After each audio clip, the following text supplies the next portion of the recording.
10 fakta mengejutkan tentang demokrasi di Afrika yang mungkin mengejutkan Anda dan bahkan menantang apa yang Anda kira sudah Anda ketahui. Pertama, sebagian besar negara Afrika baru menjadi negara demokrasi selama kurang dari 40 tahun. Meskipun memperoleh kemerdekaan dari kekuasaan kolonial pada tahun 1950-an dan 1960-an, banyak negara Afrika baru menyelenggarakan pemilihan umum multipartai pertama mereka pada tahun 1990-an.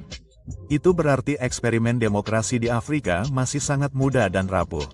Kedua, beberapa presiden telah berkuasa lebih lama daripada raja. Teodoro Obiang dan Gumer dari Gini Katulistiwa telah memerintah sejak 1979, lebih dari 4 dekade. Itu lebih lama daripada sebagian besar negara Afrika yang merdeka. Dan dia tidak sendirian. Beberapa pemimpin telah mengubah konstitusi untuk menghapus batasan masa jabatan dan tetap berkuasa tanpa batas waktu. Ketiga, pemilihan umum tidak selalu berarti demokrasi. Banyak pemilihan umum di Afrika yang diadakan tepat waktu tetapi dirusak oleh kecurangan suara, intimidasi, atau oposisi palsu. Di beberapa negara, pemilihan umum hanyalah pertunjukan untuk melegitimasi pemerintahan otoriter. Keempat, kudeta militer kembali terjadi.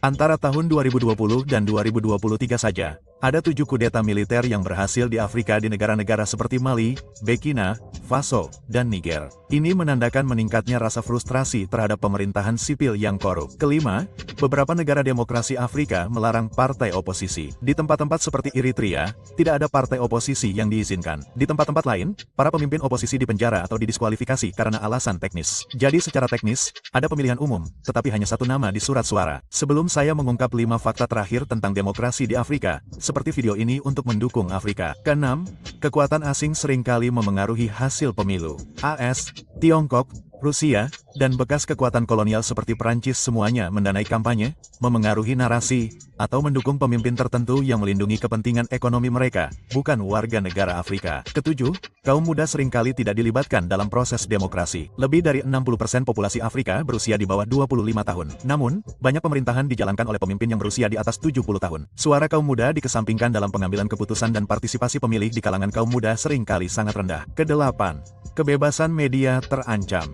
Di beberapa negara demokrasi Afrika, jurnalis dipenjara, media ditutup, dan konten daring disensor, terutama menjelang pemilu. Tanpa kebebasan pers, dapatkah warga negara benar-benar meminta pertanggungjawaban para pemimpin? 9. Korupsi tetap memenangkan pemilu meskipun ada kerangka kerja demokrasi. Pembelian suara, favoritisme etnis, dan dana yang dicuri seringkali menentukan siapa yang menang. Hal ini melemahkan kepercayaan warga negara terhadap seluruh sistem dan terkadang menyebabkan protes yang disertai kekerasan. 10.